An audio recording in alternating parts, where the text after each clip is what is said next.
saya Emilia Edna Imelda Thomas Lodan, dan pada hari ini saya akan membentangkan mengenai visi syarikat QSR Brands. Namun sebelum itu, mari kita kenali dahulu apa itu QSR Brands. Siapa sebenarnya syarikat ini? Baiklah, QSR Brands ini sebenarnya dia sebuah syarikat makanan, yaitu KFC dan Pizza Hut. Dan terdapat lagi beberapa seperti Ayam Mas. Namun di dalam kami punya proyek kumpulan, kami hanya memilih Pizza Hut dan KFC. Baiklah, sekarang saya akan membincangkan mengenai visi syarikat QSR Brands.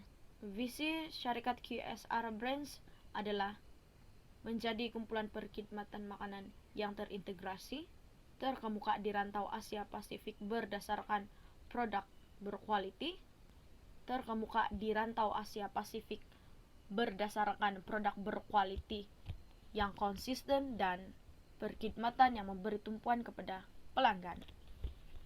Baiklah, daripada visi QSR Brands ini dapat kita bahagikan kepada dua bahagian, yaitu syarikat QSR Brands ini ingin menjadi syarikat makanan yang terbaik berdasarkan produk yang digunakan, yaitu berdasarkan produk yang berkualiti. Dan yang kedua adalah perkhidmatan yang mereka berikan adalah memberikan tumpuan kepada pelanggan. Apa yang menarik perhatian saya daripada visi QSR Brands ini adalah syarikat QSR Brands memilih untuk menggunakan produk-produk yang berkualiti. Seperti yang kita tahu, selalunya produk-produk berkualiti ini dia lebih mahal berbanding dengan produk yang lain. Jadi QSR Brands sanggup memilih produk-produk yang mahal agar dapat mencapai visi mereka, yaitu menjadi perkhidmatan kumpulan makanan terintegrasi dan terkemuka di Asia Pasifik.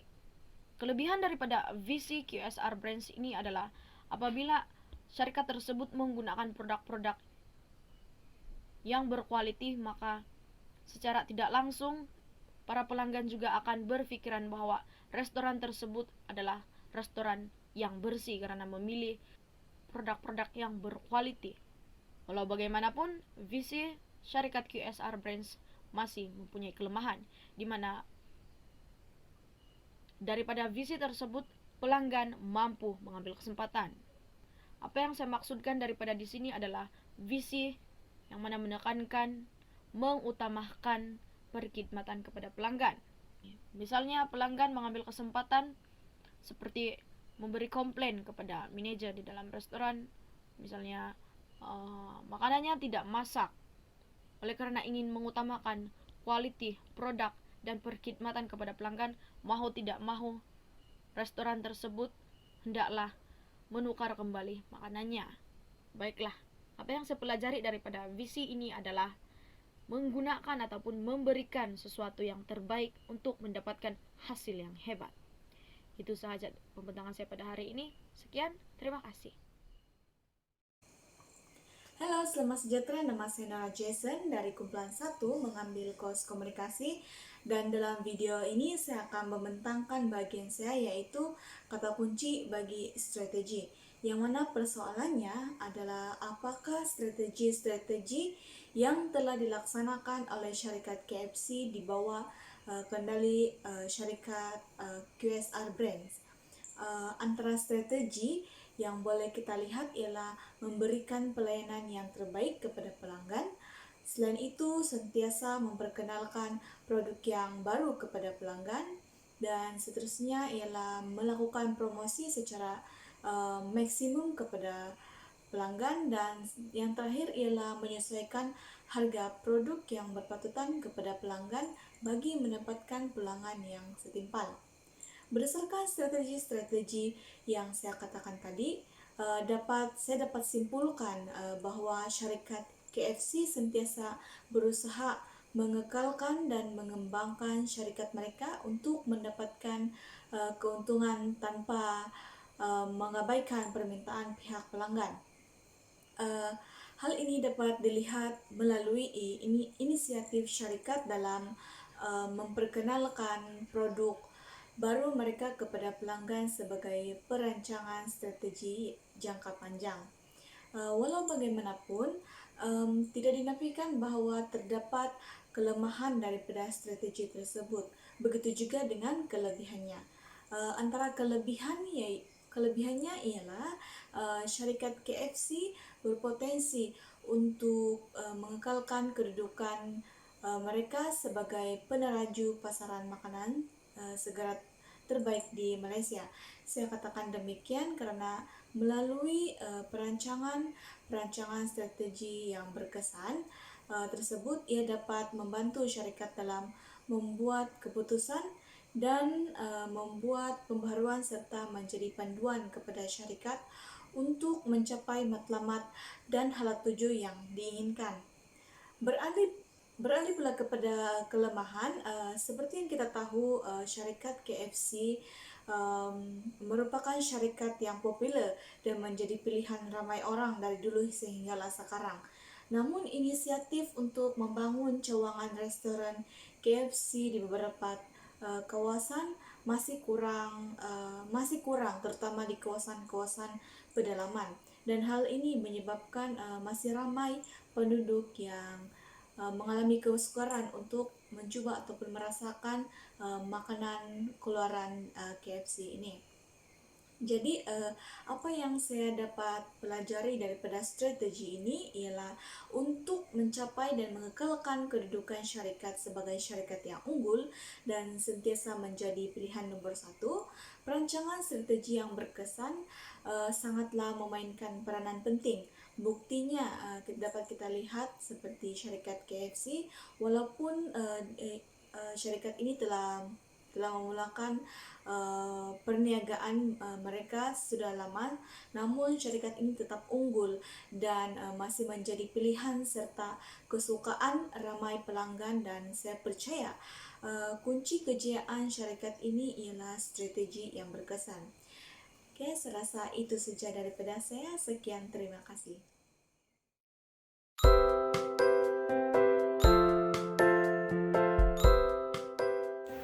Assalamualaikum dan salam sejahtera. Salam satu Malaysia, salam UMS dan salam melawan COVID-19. Baiklah, nama saya Jaya Citra Leka binti P. Jaya Balan dan nombor metrik saya adalah BP 19110120. Pada hari ini saya akan membentangkan tentang kata kunci yang telah saya pilih sendiri, iaitu image. Dan syarikat yang kami pilih ialah syarikat KFC Holdings Malaysia di bawah QSR. Sebelum saya teruskan pembentangan, mari kita lihat terlebih dahulu perkongsian yang dibuat oleh Velvel, seorang pelanggan yang berasal daripada Indonesia yang melancong di Malaysia.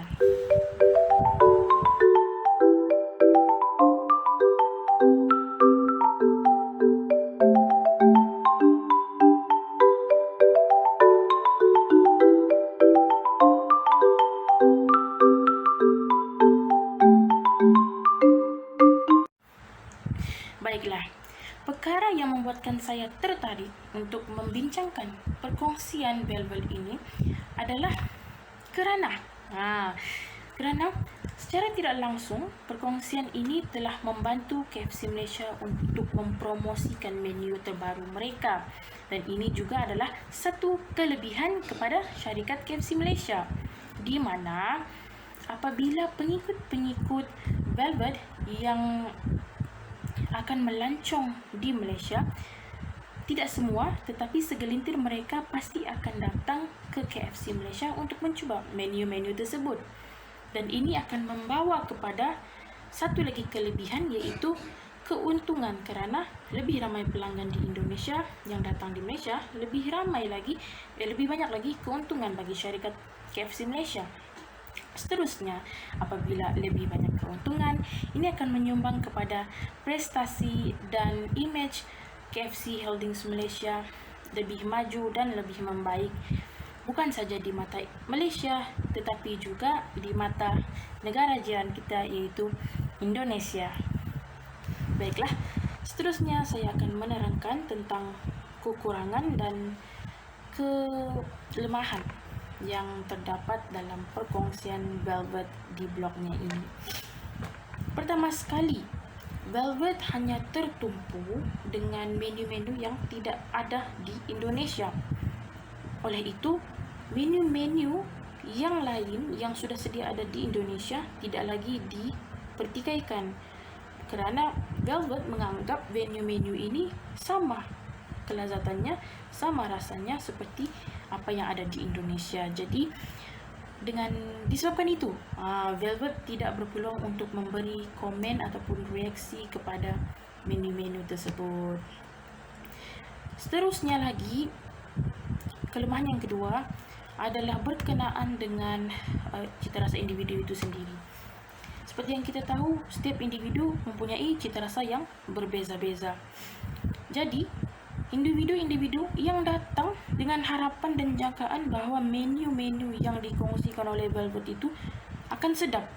Mereka akan rasa dan mereka yakin itu akan sedap. Memenuhi cita rasa mereka. Tetapi, apabila menu-menu ini tidak mencapai cita rasa mereka, mereka akan hampa dan kecewa. Apabila mereka kecewa, mereka akan memberi komen yang negatif. Ini adalah sesuatu yang membawa kepada kerugian apabila komen-komen ini tular. Okey, sekian itu saja daripada saya. Terima kasih.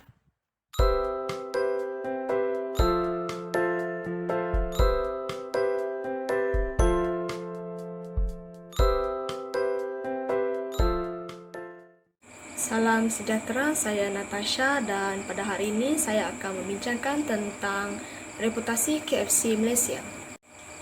KFC Malaysia mempunyai reputasi yang baik dan kenyataan ini dapat dibuktikan dengan beberapa anugerah yang telah diterima oleh KFC Malaysia. Pertama sekali, KFC Malaysia telah menerima anugerah Franchise of the Year oleh Yum Brands, menewaskan franchise KFC di negara lain di Asia. Selain itu, KFC Malaysia juga telah berjaya mendapat tempat teratas menerusi kategori restoran makanan dan makanan segera dalam anugerah berprestij Putra Brand Awards. Penganugerahan emas berkenaan mengesahkan kedudukan KFC sebagai jenama nombor 1 selain mengiktiraf kepercayaan para pengguna terhadap jenama berkenaan selama 3 tahun berturut-turut. KFC Malaysia juga telah diisytiharkan sebagai pemenang dalam anugerah Putra Brand Awards, The People Choice Awards 2018, lalu merangkul anugerah emas buat kali keempat di dalam kategori restoran dan makanan segera sejak 2015. Justeru dinobatkan sebagai ikon jenama putra. Apa yang menarik saya daripada reputasi ini ialah saya dapat mengetahui sebab yang akan berlaku kepada semua pihak sekiranya reputasi syarikat tersebut terjunam diakibatkan krisis yang berlaku. Kelebihan reputasi syarikat ini ialah restoran ini selalu mengeluarkan menu baru. Sebagai contoh, Zinger Chizilla dan Zinger Steaker yang dikeluarkan pada Februari yang lalu. Selain itu, KFC juga selalu memberikan voucher dan kupon untuk mendapat potongan harga makanan daripada harga asal. Manakala kelemahan reputasi ini pula ialah dari aspek penyediaan makanan. Misalnya, pada Julai 2011, didapati beberapa orang pekerja KFC telah menyapu daging ayam pada tapak kasut mereka. Video ini telah tular dan tindakan mereka ini telah menyebabkan pelanggan hilang kepercayaan untuk makan di restoran tersebut.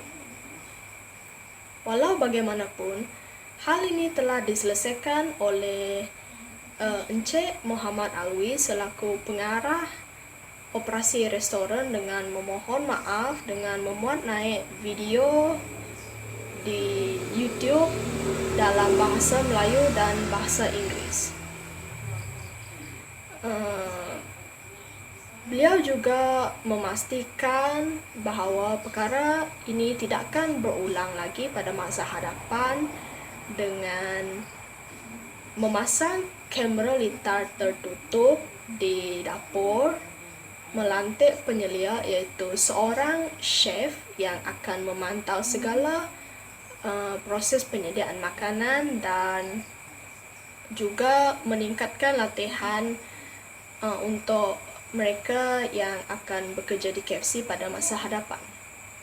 Oleh hal yang demikian, saya telah mempelajari bahawa untuk mengekalkan reputasi sesebuah syarikat bukanlah perkara yang mudah, lebih-lebih lagi ketika ingin bangkit kembali selepas berlaku sebarang isu-isu ataupun krisis yang berlaku di dalam maupun di luar sesebuah syarikat. Sekian sahaja daripada saya. Terima kasih.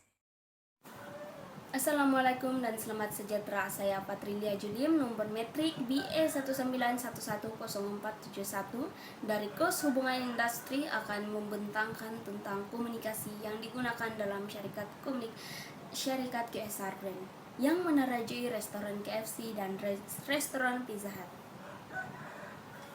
Sebelum itu, kita dapat mengetahui bahwa komunikasi merupakan salah satu ciri kepimpinan seorang pemimpin yang berjaya.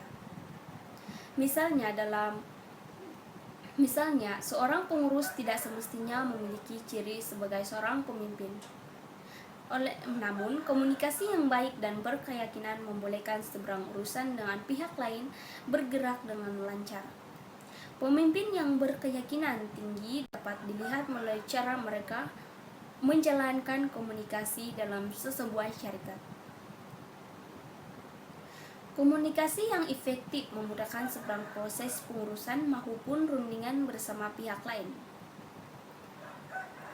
Oleh yang demikian, sini saya menyatakan tentang komunikasi dalam syarikat QSR Brand. Syarikat QSR Brand menggunakan pelbagai cara komunikasi dalam pelbagai tujuan untuk kepentingan syarikat tersebut, seperti tujuan pengiklanan, tujuan mempromosikan, dan sebagainya.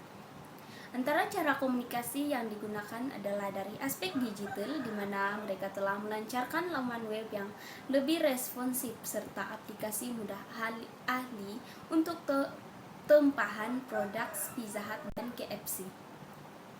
Aplikasi mudah ahli memudahkan tempahan kepada orang ramai.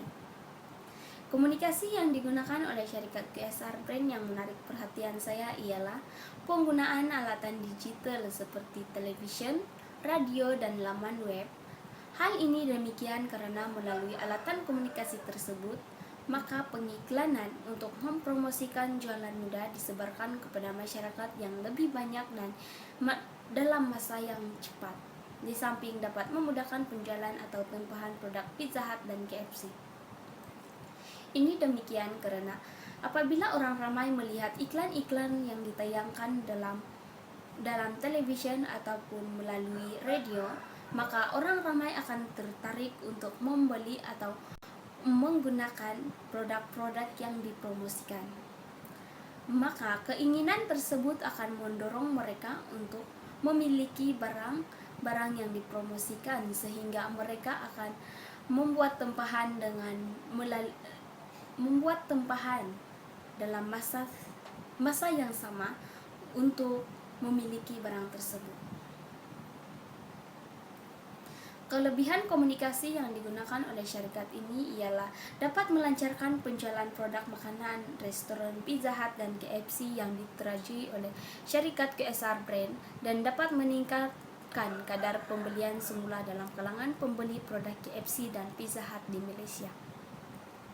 Karena dengan melalui pengiklanan promosi tersebut, maka produk KFC dan Pizza Hut dapat mempengaruhi masyarakat untuk membeli produk-produk tersebut.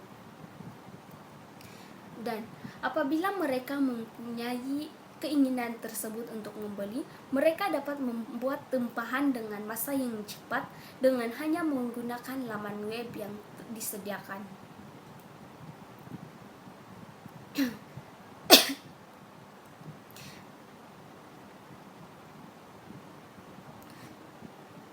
Di samping itu dapat menyeimbangkan kadar perbelanjaan dan keuntungan syarikat sebagai sebuah pengeluar makanan segera yang terunggul di Malaysia. Manakala dalam komunikasi yang digunakan ini terdapat beberapa kelemahan komunikasi syarikat, yaitu kos pengeluaran yang banyak untuk pengiklanan, promosi jalan, dan publicity melalui media massa. Hal ini karena komunikasi tersebut mengeluarkan kos yang banyak. Melalui alatan komunikasi yang digunakan oleh syarikat ini, saya dapat mempelajari bahwa penggunaan alatan digital dalam mempromosikan sesuatu produk adalah amat mempengaruhi kadar jalan tersebut.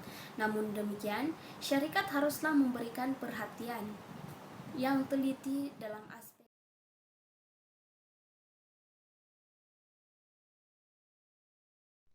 Nama saya ialah Joyanyana Justin dan saya akan membentangkan mengenai konsep pasaran bagi syarikat QSR Brands. Pasaran bagi syarikat QSR Brands secara umumnya disasarkan kepada dua golongan masyarakat yang merupakan vegetarian dan bukan vegetarian. Pasaran bagi syarikat QSR Brands juga turut tertumpu kepada golongan masyarakat yang menginginkan hidangan makanan yang halal untuk memaksimumkan lagi keuntungan yang diperoleh. Konsep pasaran secara umumnya dapat didefinisikan sebagai suatu aktiviti promosi, pengiklanan, dan penyelidikan yang dijalankan terhadap pemasaran syarikat QSR Brands.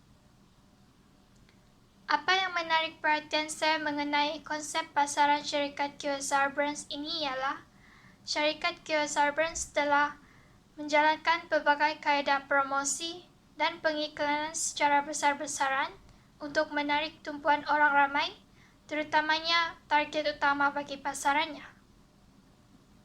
Misalnya, KFC mempunyai senarai hidangan makanan dalam menunya yang disediakan khas bagi memenuhi keperluan orang dewasa dan juga bagi kanak-kanak ataupun orang muda.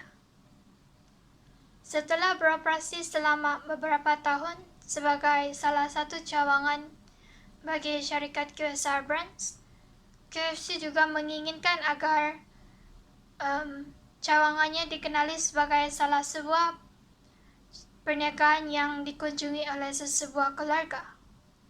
Demi mencapai matlamatnya, KFC telah menjalankan berbagai kempen pada setiap tahun untuk menarik minat dan tumpuan orang ramai untuk mengunjungi KFC bersama-sama dengan keluarga mereka. Selain itu, KFC juga turut mempromosikan berbagai kupon diskaun yang menarik pada musim-musim yang tertentu. Target dan sasaran utama bagi pasaran Pizza Hut pula adalah individu atau masyarakat yang menginginkan suatu persekitaran keluarga yang selesa untuk menikmati pizza bersama dengan keluarga mereka. Selain itu, target dan sasaran bagi pasaran Pizza Hut yang kedua pula adalah individu atau masyarakat yang menginginkan perkhidmatan servis pengantaran Pizza Hut ataupun takeaway. Lantaran daripada itu, syarikat QSR Brands secara umumnya menetapkan